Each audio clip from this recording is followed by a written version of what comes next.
Hi everybody, Chantal here from Grounded Mind. How are you today? I'm actually on my lunch break, and I thought I'm going to record because I feel like today's a good day to do it. I think sometimes it's best just to, when you're in the moment and you feel that, I suppose that calling to do something, you might as well just do it. So that's why I'm here now. So I wanted to touch base really and check in with you all, and also to remind you all that even though I have found a way to deal with my symptoms, I also feel them sometimes, and I do get flashbacks in terms of kind of what I went through when my symptoms became chronic in 2021. And so for me, it's just to kind of say that I understand fully the frustration and the pains, and when you hear somebody pop up and say, oh, you can do this, you can do that, go outside, just take those first steps to feeling better, it can be frustrating, especially when you're in the middle of an episode. And so I mean, some of the things that I went through, I mean, at one point I couldn't even go to the shop, I couldn't go to the supermarket because I felt so unbalanced that it wasn't even just the unbalanced feeling that I felt, I felt so paranoid, because this condition sits in your head. And so, the vertigo, or the kind of onset stages of vertigo, and the tinnitus, not really on strong, but just there, that not feeling quite right feeling. And then going out of the house, I don't know what it does, but it kind of makes you feel like everyone's staring at you. So I felt very self-aware. I felt as if that I was like on a massive stand and everyone was staring at me.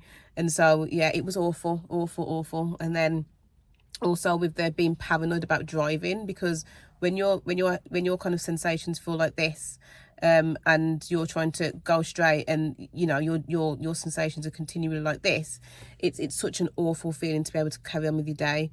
So I remember the once I had to fly to Malaga for a works meeting, and I got to the airport, but before I got to the airport, I really worked myself up in terms of how am I going to take a flight, how am I going to be in the air when I land, how am I going to be with people in the meeting, and how am I going to be with people, and will they notice that I'm not well, and just that kind of self-conscious feeling. I remember as well, at this point when I was trying to heal, I read quite a lot of books, as you know, and one of the books I read, which I'm not sure, it's quite a popular book, it's called Feel the Fear and Do It Anyway. And little did I know that the anxiety that I had and vestibular migraine was all related. Now it makes sense, but back then I didn't. And that book did help me to kind of feel how I was feeling and just crack on. But you've really got to have an attitude of, I can fight this.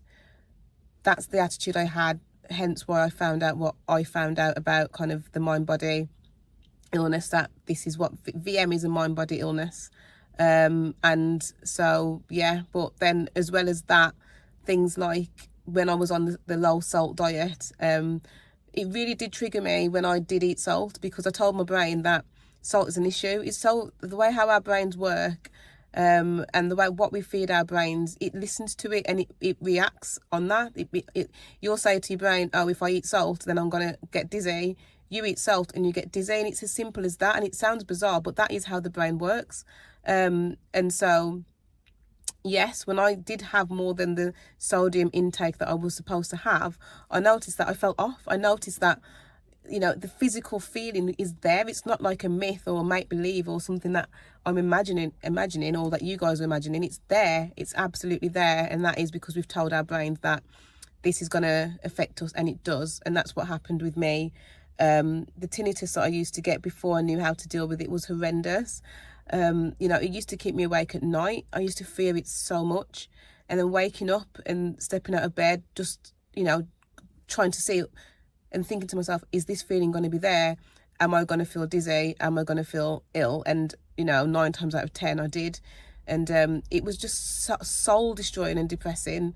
But going back to the plane, when I did read that book, and when I did get on the plane, do you know what? I was okay. And because I calmed myself down as well, I was okay. And this was before I knew the actual mind-body approaches, but without me even knowing, I was practicing it. And then after that was when I kind of found out about like somatic tracking and mind and body scanning, and then obviously listening to Dan and how to apply, just not fearing the symptom.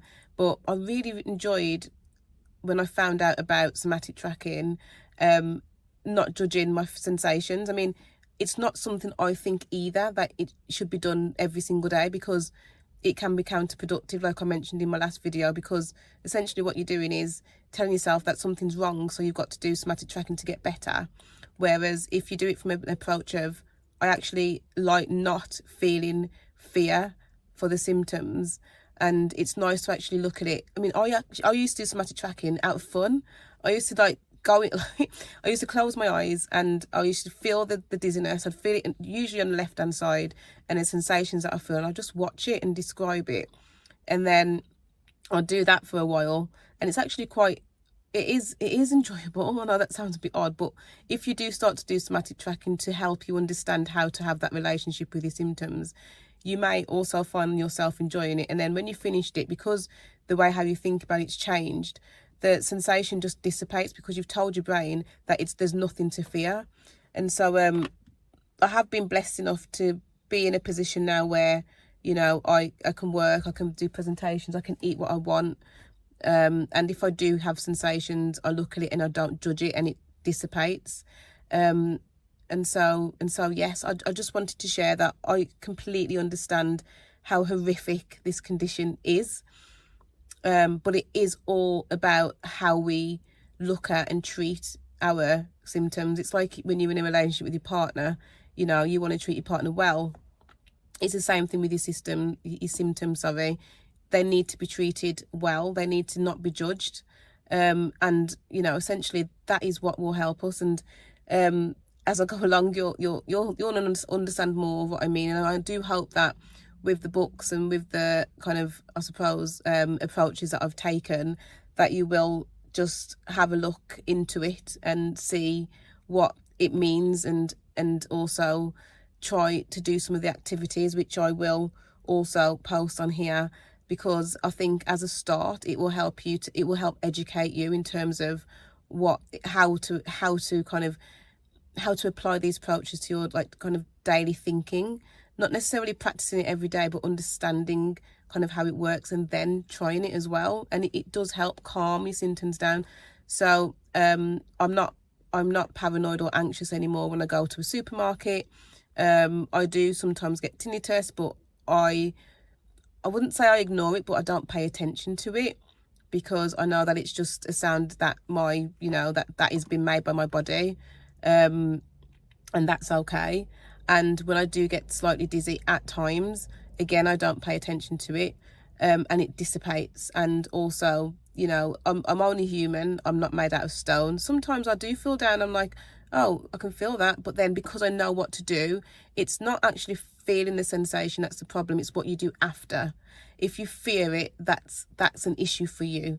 If you know how to deal with it and to treat it with respect and not judging it and accepting it, it dissipates. Our brains are protecting us. You know, luckily enough, I've been away on you know, abroad a few times, and it hasn't even occurred to me that I have vestibular migraine.